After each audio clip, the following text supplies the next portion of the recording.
Well, an absolutely brutal loss for K-State to Arizona State. One of the worst halves of the Chris Klieman era in the first half. Not enough on the comeback in the second half. An emotional post-game press conference from Chris Klieman. Boy, there's a lot to break down here. Not much of it good, not much of it fun, but we are going to do our damnedest to do it. Join us next. Thanks for listening to KC Sports Network, proudly presented by Emprise Bank. If you're thinking about starting a business or know someone who is, check out Emprise Bank's SBA loans. It's always good to know your options, and they can be your partner in possible. All right, live at Bill Snyder Family Stadium. I am John Kurtz. Derek Young is with me. Cole, I am sure, is very upset in his van somewhere. Hopefully Vanessa is driving. Maybe we can get a little Cole interaction today. Maybe he can figure out how to use the YouTube app. Maybe that's been downloaded in the last month. That would be nice progress. We'll see what happens. Funny story on that. Vanessa, the first lady of Three Ma, had posted a nice family portrait of Cole, Brody, and her at the game early on. And I saw it on her story. And at halftime, I messaged her and I was like, hey, can I get like an update of what Cole looks like now? Because he was like smiling, looked great at that time. And she said that Brody had actually requested to leave by that point. So yeah, I know. It sounded like things were not going great. So hopefully everything is all good with the Manbecks. I know most of you probably are not in the mood for some humor. I felt like maybe that would help. If that doesn't help, I know something that will. That's been Holiday Bottled and Bond Bourbon, my friends, from the great folks at Holiday Distillery. Some 360 vodka as well. They had some cranberry vodka that they were dishing out at the Wildcat NIL tailgate earlier today that I saw that people were really flocking to. So great to see them. Got to talk to some of the Holiday folks today, which was awesome. And look, they're awesome K-Staters. They're hurting too right now, but definitely when you are going out to get your booze, make sure you support them. Ben Holiday Bottled and Bond Bourbon and 360 vodka. Boy, I will say I went from, that game is enough to drive you mad in a lot of ways. It was, to be honest, it was a pathetic effort in the first half. That was a pathetic half of football. And even in the second half, there are still things that you could probably file under that description that happened as well. For instance, anything that happened when K-State was trying to kick a ball through the goalpost. That's a real problem right now. Well, snapping it is actually the problem. Yeah, but just the whole thing bungled and looking bad. The hold wasn't great on the first one either. So whenever they're trying to put the ball through the goalpost, things are not going well, and it's not Chris Tennant's fault. No, right? It's not even the one where he actually got the kick off. Yeah, it was still the ball skipped. Yeah, exactly. Yeah, again, it wasn't his fault. Yeah, it's Chris Tennant. We love you. You're great. It's not you, man. It's everybody else letting you down. The point is, I went from being just like hot, like angry, like how do you? This was just such a brutally awful effort. To the post-game press conference where Chris Klieman was very, very emotional and very reflective on, it felt to me like being very, well, he said overtly twice, hey, I'm really upset for the older guys on the team. I feel like I let them down. And he mentioned how tough of a week it's been for him personally for the last couple of weeks. And, I know there's a personal issue for him there. Yeah. Family issue that has made things tough on him the last few weeks. And so then I got this now I'm feeling bad. You could just tell how much Klieman was hurting. And I've never seen him really that emotional quite like that. Maybe you have. I know you watched the presser too, DY. But watch as he was walking off, you could tell too, walking off the podium, you could tell how emotional he was there. It just, that kind of put a whole new kind of perspective on it for me, where I was like, okay, it feels like something's happening here. Yeah, feels like there's layers of more stuff going on behind the scenes. Yeah. And he had a trying week, 2 weeks, maybe a couple weeks, probably isn't really ended yet. I think it's probably something that's in a way still ongoing. And I feel like that was emotionally taxing for him to have gone through that. And then because I think that it took him away from the team probably more than what was, I guess, I want to say survivable, but more than what I think his time away from the team hurt the team, and their performance tonight made him keenly aware of that. So he felt like he was the one that let him down because he wasn't there as much as he needed to be in the last week or two because of his personal and family matters now. So I think he was emotionally taxed because he had to be, because of the reason he had to be away from the team. And then I think he was emotional and felt guilty because it caused anguish for the guys and the older guys in the locker room who don't have a lot of more bites at this apple, so to speak. And tonight's loss also eliminates them from having any chance at a Big 12 title game. And he puts that all on himself because he thinks that tonight's lack of effort, lack of execution, and lack of any kind of quality performance is because of his inability to coach the way that he would typically coach.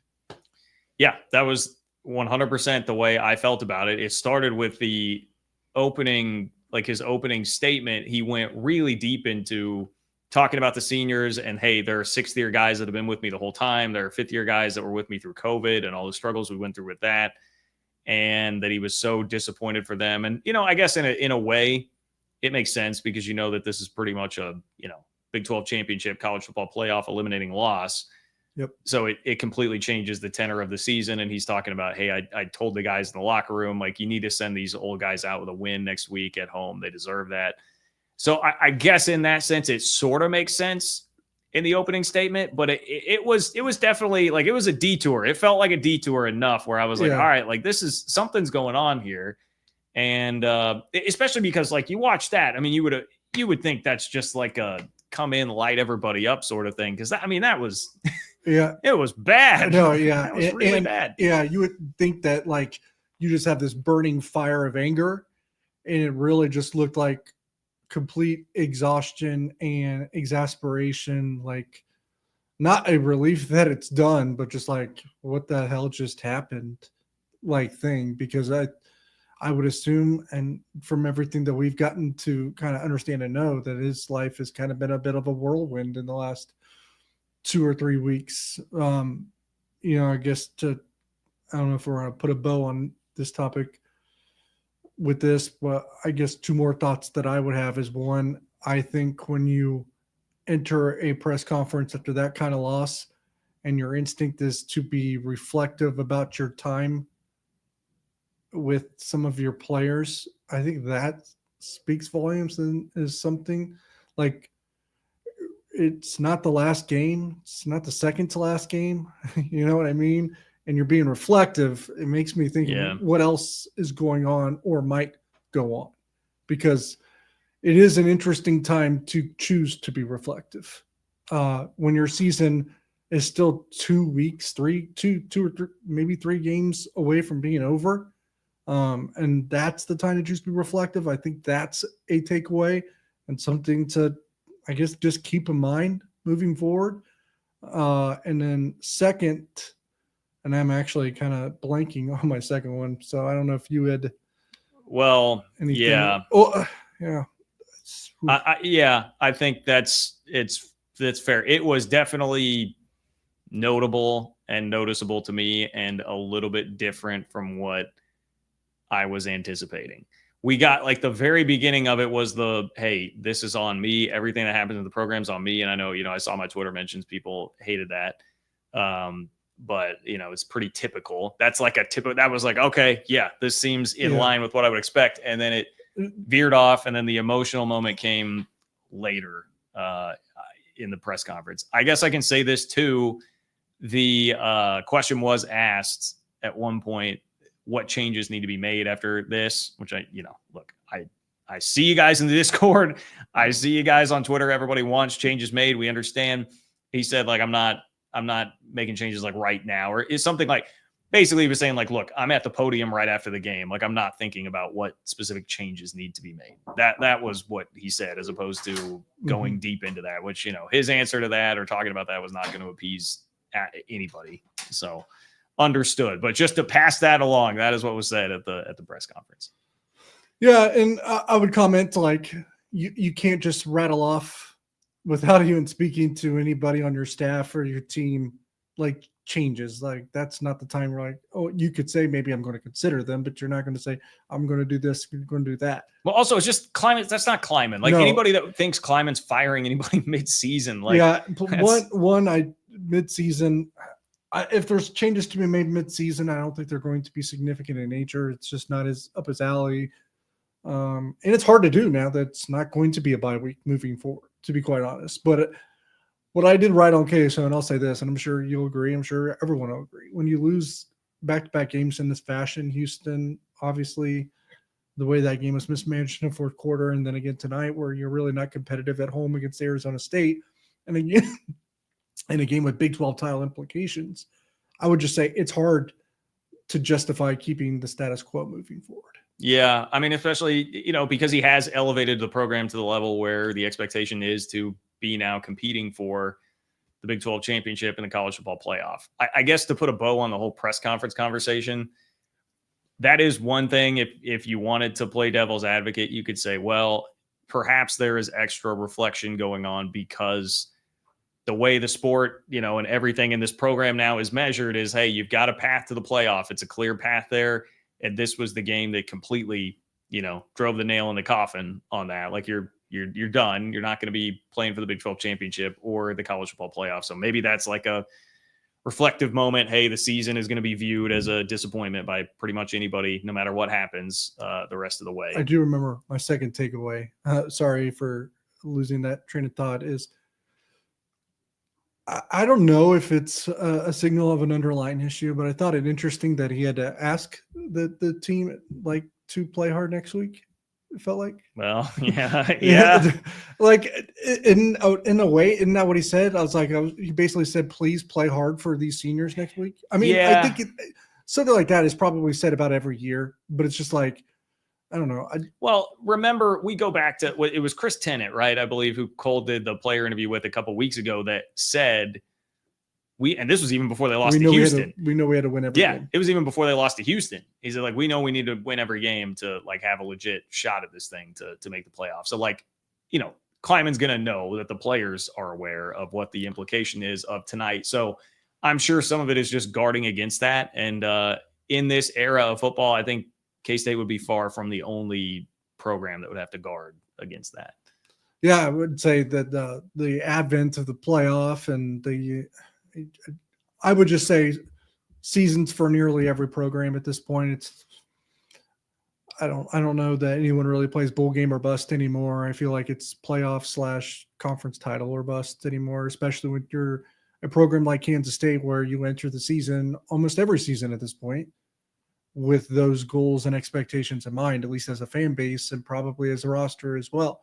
You got to think they went into 2022 thinking that they were Big 12 title contenders, and then they won the Big 12 title. They went into last year thinking they were Big 12 title contenders, went 8-4. They went into this year, picked second in the league, I think, expecting to contend for the Big 12 title again. So, I mean, at this point, that is the expectation. That is the standard for this program. And when that's out of reach, I guess you do have those concerns whether the motivation in the locker room is going to continue to exist. Yeah. That I think it's fair commentary to have on that whole situation as well. I feel like we should get the home field read before we go into what I'm going to make the top storyline, because that's basically just being flat out coached tonight by a guy who I think is a stud and may not be at Arizona State very long, I guess. Well, he's an alum, right?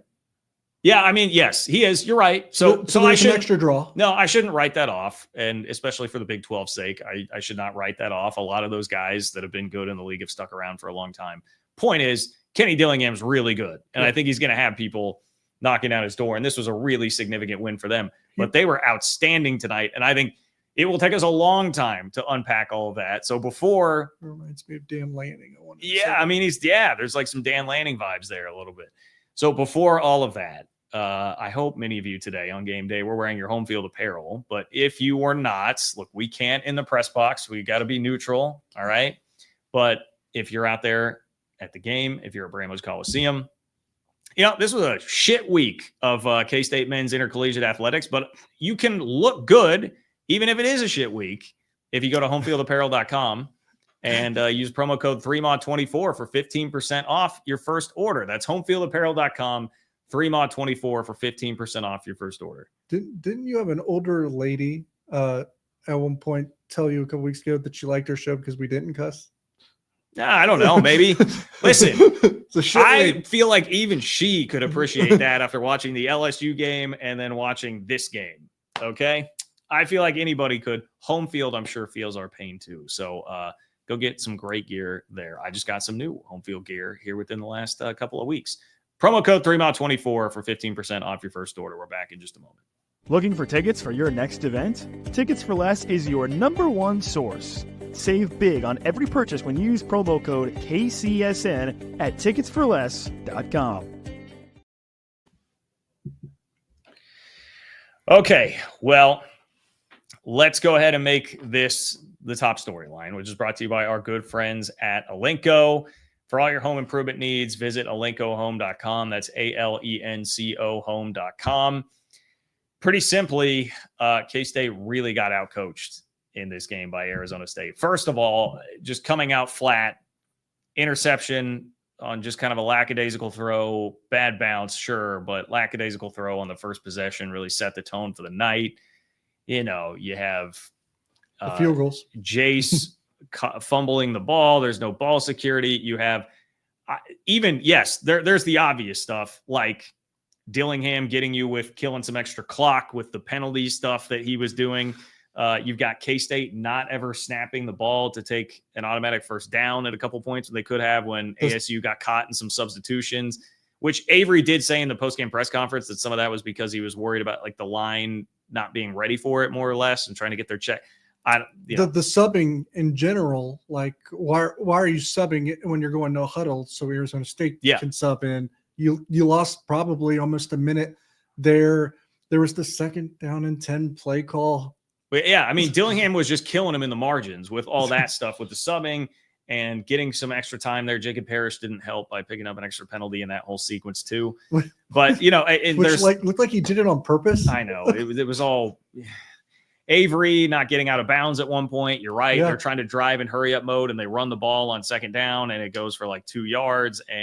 But even beyond that, like the bigger picture stuff is like game plan. I mean, K-State did a pretty good job on Cam Scattaboo, but Jordan Tyson just killed them, and he's the only receiver that's really a threat on that offense. And he's getting on a safety every time. Yeah, they continued to find him over and over again. And I know Klieman said afterwards, he basically like, hey, like, we weren't able to get – he kind of admitted, like, we weren't able to get Parrish on him all the time. Because they got out-schemed. And some of it, too, I heard conversation about this. I'm trying to remember who was talking about Tyson, that they move him around enough that like it's something they've done all year. He's not a guy that you can really like easily stick one defensive back on. So I know that's the brilliance of Kenny Dillingham and their staff and scheme. It's Arroyo. I forget his first. Is it Marcus Arroyo, who's the offensive coordinator there too? Anyway, they have a really good staff. Kenny Dillingham is a great coach, and you saw it, man. I mean, they kicked K-State coaching's ass. You get it. They kicked the ass of the K-State coaching staff tonight. They absolutely did. Yeah. They offense scheme. I thought they out-schemed Kansas State with their offense against the K-State defense throughout the night. Like I said, like they got Jordan Tyson on a safety so many times. He ran so good routes. I think Marquise Siegel fell down. Jacob Parrish fell down. I'm lucky that wasn't a score. I think it's because of how good Tyson was too at times. And then offensively, they can't run the ball still. Kansas State can't. And until the box score will look better because in the second half when ASU was more in a mode of like, hey, we'll back off and make them run plays. Yeah. And they finally popped some explosives, but it's hard to feel real great about that. Yeah. And then you just like that, you felt like they were just for a while, they were just running inside zone into a brick wall with DJ Giddens. And then they finally got it in goal to go. And then that's when they didn't do that, like not once. And some of the, we talked about it, some of the play design, like That shovel pass to a guy that you faked it to before. That's one I don't know. I'm sure some football mind could explain that to me a little better. But it seems like if you're going to fake a run with the back, that the defense that's going to bring defenders to him, and then you're trying to pitch it to him right after that. That seems to not be a recipe for success. But I don't know. Who am I? The 2nd down and 10 play call, right? We should probably tackle that one solely on itself. How much time's left? 2.5 minutes. You're down 10. I think I have that right. Or is it 1.5 minutes? I don't know. It was around. It was right before. It was like a play before the 2-minute timeout. So yeah. So you're one. It's 2nd and 10. Like that's not necessarily we need to run the ball kind of down a distance. And 2, like you're down 10 points. You need to get the ball back again. So why are we running the clock? It seems like, I think Mick Schaefer of one of the television stations in Kansas City actually played it right, that running on 2nd and 10 while down 24-14 with 2.5 minutes left, when you're also inside the other team's 25-yard line, like you're knocking on the door. It just seems like you're really overthinking that. Yeah. Well, and then it felt like almost underthinking at the beginning of the game because the offense didn't feel very imaginative or creative. It looked like the same stuff that we've been seeing. It didn't feel like anything more. I will say it came out. Avery Johnson came out really rough too. I will say, like that interception, like that ball. I mean, it looked like Jace Brown got free, and then the ball took forever to get there. Like his throws seemed to lack velocity much of the night, or they were late. Or to the wrong shoulder. He has Ty Bowman for a touchdown, and it's to the wrong shoulder. Throws the wrong shoulder. It's an inaccurate ball. You actually missed Ty Bowman on the other end of the field where he broke free. Remember where he threw it? A tough one to Garrett Oakley. That was actually on point. Oakley probably needs to catch. In the end zone. But Ty Bowman was wide open on the other side of the field, so he's making the wrong read there. His pre-snap reads were not great. I think he missed Trey Spivey wide open one time because he went to throw it to – was it Jace maybe? And Jace was open as well, but he threw it late. And again, not enough on it, too soft. From an execution standpoint, just absolutely throwing standpoint, I thought, especially in the first half, that was not a good version of Avery Johnson. Second half, a few more dimes. I mean, he threw a couple really good balls. They got going more with like tempo, and then it's like that kind of leads you. Avery said in the post-game press conference that like, hey, yeah, we were having success with tempo. I'll be interested to see if I'm paraphrasing here, but he said something like, I'll be interested to see if something moving forward, if we go more into that moving forward, because that did seem like it was working better. Now, again, I think some of that is the way Arizona State was defending at that point in the game, but I don't know. I mean, it felt like there was something to that. They were shorthanded on offense too. They didn't have Keegan Johnson or Jaden Jackson available tonight. Dante Cephas probably has his best game this season. Dylan Edwards got hurt. That was in the first half, I believe. Did not return. Has a knee issue, I think. So it's a knee. They were shorthanded. That did hurt them a bit, but still, yeah. Eventually, Dante Cephas all of a sudden looked great. It's almost kind of infuriating that, when you're in a 24-0 hole, and we haven't talked about this. It's like we're laughing. We're not meaning to think this is funny, but it's just like almost like throw up in your hands up in the air, like what in the hell else is going to happen? But like with all that being said, if that first field goal was just executed and made, like they have drives in the second half to tie the game. Yeah. With all that being said, well, Tim points out on the offense too, real quick before we get to that, that there was also they hit Cephas for a long touchdown, and it gets called back because you've got an offensive lineman 10 yards, 10 yards down the field. The penalty is like when you're beyond 3. Sometimes they'll let you go on 5. Line gangs, I mean, he blocked it like it was a running play. Yeah, so I don't know what's going on there, man. But basically, it just looked like a big, jumbled, discombobulated mess. They felt flat. There was not one phase that played well. Bye week, out of a bye week, man. I mean, I will go back to this, and this is not meant to be an excuse. It is meant to say this is why it looked that way. But like we talked about it right off the top, I don't think Chris Klieman was around the team a whole lot, at least during that bye week. I mean, it certainly looked like it. I know. If that were the case, that's what it would look like. is what I would say. Yeah. He also did say that he felt like they had a really good week of practice this past week. And he must have been around for that. So he said maybe it was fool's gold. Yeah. Oh, maybe it was fool's gold. Yeah. Well, yeah.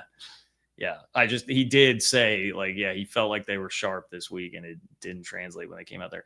I don't know. There's probably another conversation to have too, just about, like, we've said a lot, this team, a lot of the contributors are young or just not vocal leaders, and the early adversity, he said. Yes, he did. Yes, Klieman said that he did admit that, like, this team, when they've hit early adversity, has really struggled a lot of times to get it turned around, and that's been a theme throughout the year. And I think that's true. And that was a moment of, like, truth serum that you might not always get out of Klieman at the podium, but he did say that. I think that's a good point, and that was another one today. Like, they just could not get that ship turned around, man. No, they absolutely could not. Just in ways I am stunned by what happened, because we all, you had the same thing. We, like, kind of are all just assuming it's the wrong word, but didn't think that this was really a dangerous game for Kansas State. And they just had no chance. As soon as the game started, it was, I mean, you could say that game was over after like 5-10 minutes. Yeah, man. And because they never could be, I mean, yeah, a little bit late, but, like, because you missed those field goals, it wasn't really that much late. It's just, and Chris Klieman alluded to this, or he didn't know, I think he straight up said, and I totally agree.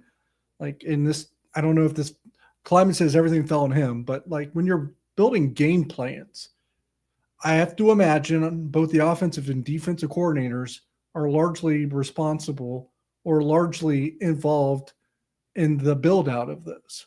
And Kansas State was not the team with the better plan. Oh God, no. I mean, that's so, and we should have considered Arizona State more of a threat than we did. Probably. The thing with Arizona State coming in, we just thought they were a product of their schedule. Yeah, I was going to say they didn't have a win over a team with a over 500 record in the Big 12 coming in. So you felt like, hey, they're good, they're solid, but they have not been able to jump up and beat a team like this. Played in an environment like this, but this environment was nothing after the first 5 minutes of the game. So. Well, yeah, certainly the second half. A lot of people left at halftime. Student section wasn't even half full. The environment was not nearly the same.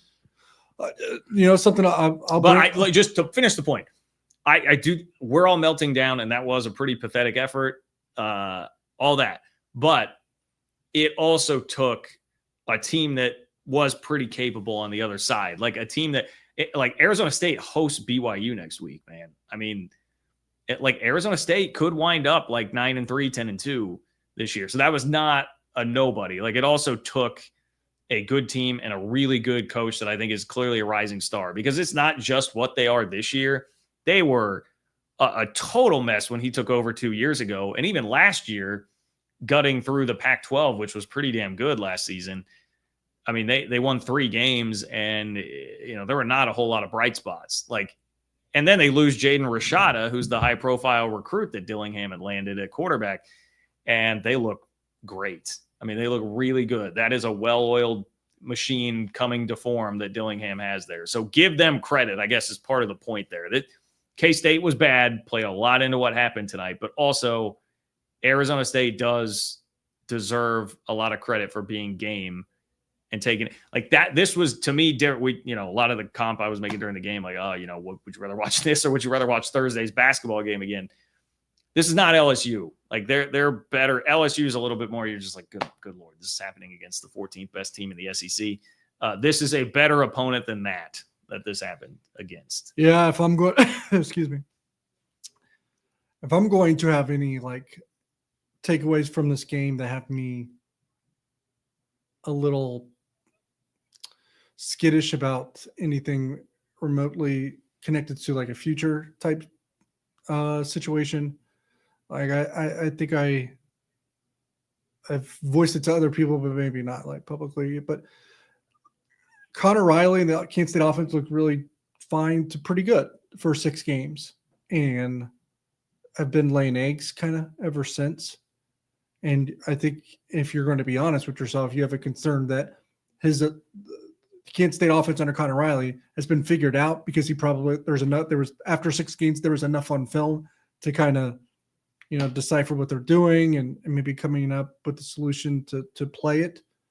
And it just seems like he doesn't have an answer for their adjustment. So I don't know. You just got to wonder, like, if the first 6 games was a product of teams not really knowing how to prepare for Connor Riley. And now that they do, this is the product. Yeah. Yeah. Definitely could be. I mean, that was interesting because and one reason why like that comes to mind for me, and I know that if any of them are listening to this, they're probably rolling their eyes and say you're full of shit, which is fine.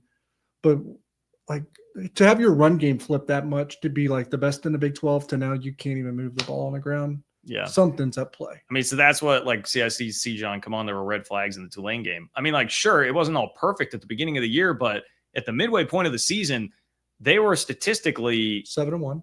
Well, yeah, but also like statistically, the offense was one of, if not the best in the Big 12. Like, I believe after 6 games, they were number 1 in points per drive in the Big 12. Yeah, like they were. That's just where I'm like, I need Jimmy back here next to me during the game. But they absolutely were statistically one of the best offenses in the league, hands down. It was so bad the next 2 games that I do think it dropped to almost the middle of the Big 12 already, and I'm sure tonight's going to make another dip. Yeah. Yeah, man, I don't know. I don't know what's going on with the offensive line. I don't know if it's all just an adjustment and how teams are. To kind of, I don't know. Since we kind of covered everything that went wrong. No, we have not. I've saved up special teams. If you think I'm not coming for special teams. But we touched on the field goals, so I wasn't sure. Yeah, man. But here's what I'll say about the field goals, because it's all snapping and holding. Like we said, it's not Chris Tennant, but like. They went to a second snapper and the same shit happened. Yeah, that's the thing. Like, I was having a little back and forth with someone who was telling me that it's not Nate Katzer's fault, who is the special teams coach. It's been 4 different snaps on 4 different kicks with 2 different long snappers each of the last 2 weeks, back-to-back games, 3 weeks. If it's 4 snaps in 2 games with 2 different long snappers, you can't have 2 guys with the yips, man. You got to be able to get somebody ready. Like, I know, I'm sure we'll get you try long snapping. I'm sure it's not hard. Like, I've watched a lot of long snaps in my being a media guy sitting up high and mighty in the press box career and watching football on TV career. And how many of them do you see botched? Because it ain't many, and it certainly ain't 4 in 2 games. So, like, that's coaching. You got to be able to coach it. And on top of that, let's just knock a grand slam out of the park here and get a couple things out of the way. Mason Voth, you're welcome for this one. You're also paying Ben Newman a lot of money to be this, like, mental performance coach. And like, out with all that, you can't get 1 long snapper out of 2 guys that you're using to figure out how to snap the football so that you can kick it through the uprights when you've got a kicker, by the way, who at one point in his career had the yips, but you fixed and is a total stud now. And you can't figure out how to get the ball laid down to just kick it through the upright. And you would have had a chance to steal this game, even though you played like dog shit the entire night. Like, it is unbelievable that the special teams is this bad. And I'm not here to listen. They were so excited about getting an NFL special teams coach this offseason. I am sorry. It is not just that. They have been mid all year with the special teams outside of Tennant. Like, it's not like this is a blip on the radar screen of what's been a great year for special teams. Their field position, we talked about it on the preview pods every week. Yes. They are one of the worst teams in the country in field position, which is not 100% on special teams, but it certainly is largely on special teams. That it has been bad. It has been bad, and this team is not good enough to not win in the margins. So it drives me crazy. The coaching, you can hire anybody you want now. There are like no rules anymore for the coaching staffs. You can bring in whoever. You can go hire whoever. This isn't a matter of, hey, we only have a certain amount of coaches that can be official coaches on the staff, so we want to have an extra DNs coach instead of a special teams coach, which, like, that was the thing when Klieman started. It's not that anymore. You can hire anybody. You can go do it. So you go throw a bunch of money at Stanton Weber. Get him back. Stanton, I love you. I miss you. You can do Power Cat game day again, but please coach the special teams. Something, man. It is insane. He's at Toledo? Yeah. I'd be for it. The only thing I was going to say is when it comes to field position, like you are hammering special teams being one of the main problems for that, and it is. And I remember I said, well, it's also because like where the turnovers keep happening and happening again. Like Avery, that first pick it set up in your own territory. Yeah, it sets them up perfectly with great field position. That's the funny thing too. Like I'm not going to sit here and say the defense played good. They did not. But Arizona State, they had 21 points in the first half. One of those touchdowns at least one of those touchdowns is on a short field after the Avery Johnson interception. And they only scored 3 in the second half. So I will say this, and people don't want to hear any kind of like, I get it. But everybody played poorly for the most part. But like when you really sit down and think about it, did the defense play remotely as bad as the offense? Absolutely not. No, the defense had a somewhat redeemable performance. Like, like I said, Scattaboo had it was 73 yards rushing and 44 yards receiving. That's pretty good. The guy receiving, it was 4 catches for 44 yards. So that's 11 yards a pop. And it kept happening on third down. Yes. So I would say his receiving was a problem. And they were great on third down. Like that was at one point they were 8 for 12 on third down. Yeah. That was a problem. Third down defense is a problem. And it seemed like it could be, and it seems like that's been a problem all year. So for those that are listening are like, oh, yeah, third down sucked all year because it seemed like it can be 3rd and 10, it can be 3rd and 20. They're going to dump it off and they're going to go and get it. And it felt like that way again tonight. But in general, I mean, Scattaboo averages 175 yards per game, all purpose. Yeah. He is the leader in the Big 12 by 30 yards. They did a pretty good job on him. There were not a ton of wow, that's a horrendous missed tackle moment. The tackling actually was fairly solid. You tell me before the game Arizona State scores 24 points, I think Kansas State wins. Yeah, I would agree. I would agree. Now, can we look forward a little bit to Cincinnati? Just first thoughts. Yeah, well, I guess I would before we specifically to Cincinnati. I mean, I did have this down even just bigger picture here. Cole got mad at me for kind of including this on the outline for the preview show, but last year, it seemed like when they knew before that Iowa State game that they weren't going to be going to the Big 12 championship game, that guys checked out. So that's what I was kind of going to get at. Do you think they'll come and be ready? And I mean, I don't know because Cincinnati's not a name that's going to get you fired up. They are. Has that game gone final yet? I assume that they lost to Iowa State. This is a really good podcast. We're scrolling down ESPN.com right now. I assume they lost. Either way, Cincinnati is not going to be somebody that gets them real fired up and excited. It's not going to. They lost by 17. And so the crowd, I don't think Kansas State's in danger of having a embarrassing crowd like some programs have. But I think it's not going to be a very. Well, it's not going to be what it was tonight or against Kansas. No, but I was just going to say it's at least not going to be that enthusiastic of one. Yeah, no, it is because the fans know that what they wanted to play for is no longer able to be played for, and I don't think fans are going to get up for Cincinnati. That's a little bit of the problem in the new Big 12 too, because yes, it is. You don't get to play some of the teams that your fans.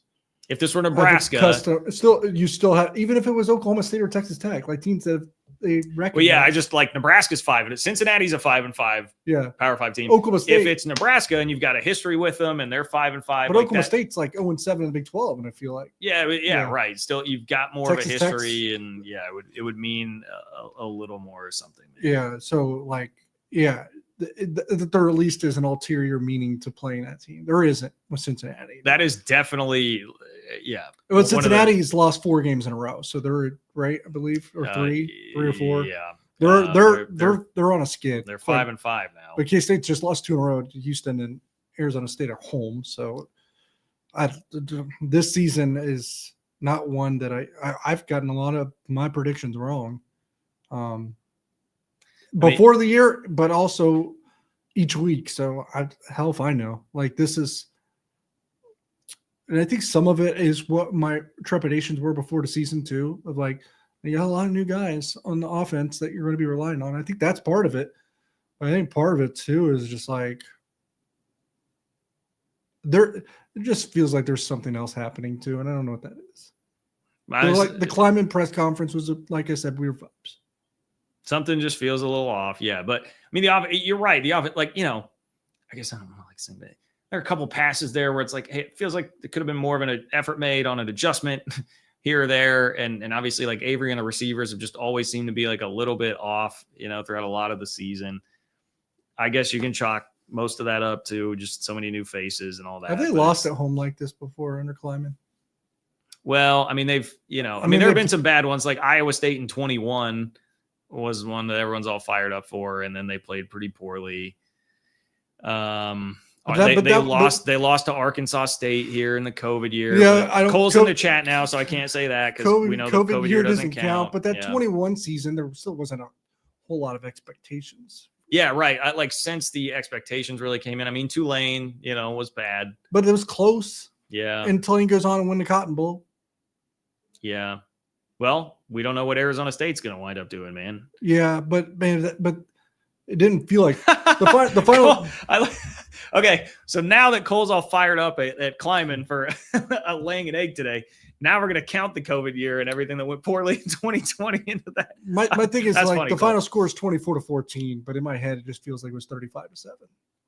Yeah. Oh, yes. This felt horrible. There was a part of me that's just like, you know, it's a little frustrating that Arizona State is going into like sort of prevent mode where like the final score is going to wind up being reflective of a game that was very competitive when this really was not. I also rolled my eyes when Klieman goes for the field goal when they're down 21-0. But had that field goal actually been converted, like it would have had a definite impact. Yeah, it would have, because that's when, yes, you could have been driving, you know, just down one score. And I mean, it would have been 24-17. Yeah, that's the unbelievable part about it. Like, as bad as it was, they were still in a position where they could have been legitimately fighting for that. And the offense had finally started to play a little bit better, but your special teams. It could just be an ugly game next week because it's not like Cincinnati's got like high hopes to play for. I guess maybe they're playing for a bowl, but I was going to say, no, it means a lot to Cincinnati because they're playing for a bowl and their schedule is tough. They need their last game, I guess, is TCU. So I was thinking they had Iowa State, K-State, and TCU to end the year. Like that's not a gimme. Like, they need it bad, and they definitely want a bowl game. So Cincinnati will come in here fired up, certainly with a motivational edge. So yeah, if they don't, I mean, you could do 2.0. I will say this in the new era. Like, I think the coaches desperately want that to go to a bowl game because it could mean in a job security and a little bit of some sort. I don't know if a bowl game is any more a motivator for players at large. Okay, that could be fair. Yeah, but I don't know. But it'd be interesting, like, if we need to like do like an experiment or like I don't know. We need to find out how much of a bowl game really is a motivator for players anymore. Yeah, I mean, panic level for the program moving forward. I just don't know. Here's the thing. Like, I know I poked in the Discord enough for you guys. And by the way, if you're not a member, first of all, subscribe to the YouTube channel. If you're watching this live right now and you don't subscribe, please do that. Also, patreon.com/3maw if you want to be a part of our Discord. I poked my head in a couple of times during the chat, and I saw during the game today, and I saw where everybody's going with this. I don't know that it's really productive and or fair of us to speculate a ton about personnel changes or guys hitting the portal or like what we expect with that. I don't really want to get into too many like specifics with that because there's just so much that has to play out, and there's a lot of time. It's still speculation. It's just all speculative. Like, but, you know, do I have some concern about where this all could be heading to end the year? Sure. Yeah, there is a worst case scenario that is pretty gloomy. Yeah.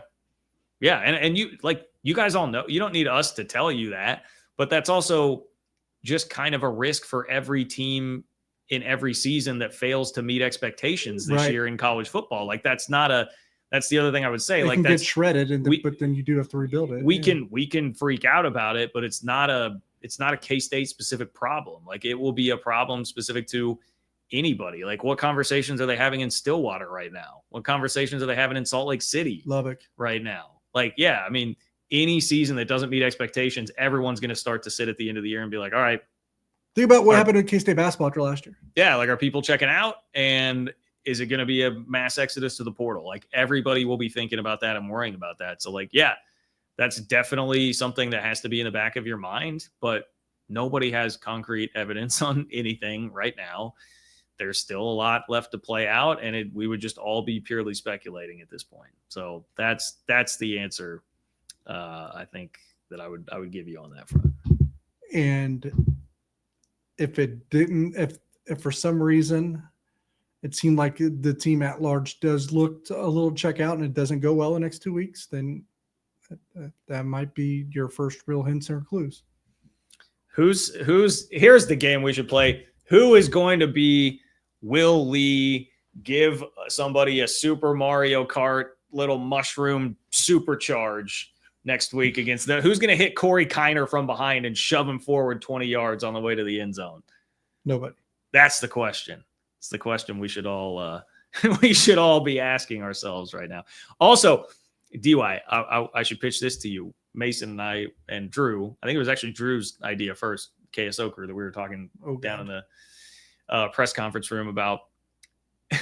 Drew threw out the idea, and I thought this would be perfect for Mason, that content for KSO this week should be everybody on the KSO team trying to long snap and seeing how well that goes and pitching themselves as a long snapper for the squad this week, because Kenny Dillingham earlier this year had to go open tryouts for a kicker.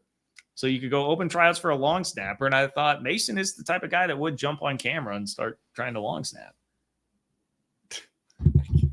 No comment. Okay. You can't do it. You're hurt right now. So you wouldn't be able to long snap. Right. Yeah. All right. You're out.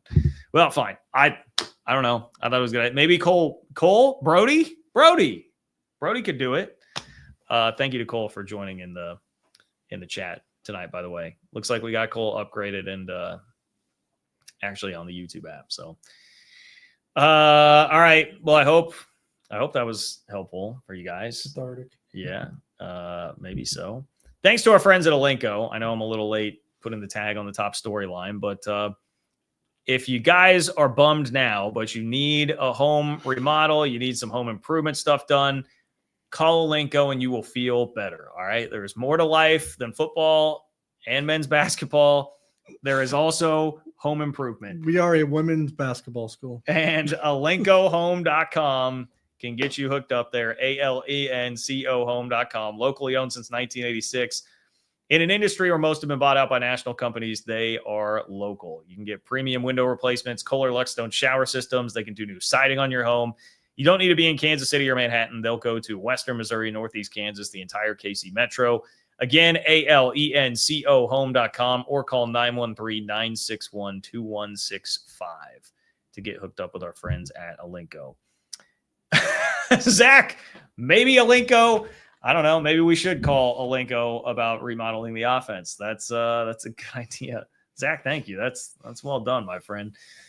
Okay. Well, thanks to our friends at Holiday Distillery. Hit that Ben Holiday bottled and bond bourbon, everybody, or 360 vodka, whatever it is that'll make you feel better right now.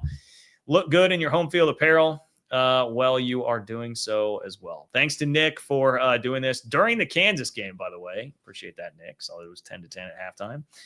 And we will talk to you all soon. I promise there will be better weeks of K-State athletics than what we experienced this week. There's only one way it can go, right? No, don't say that. Don't say that. Let's hope. We'll talk to you guys soon.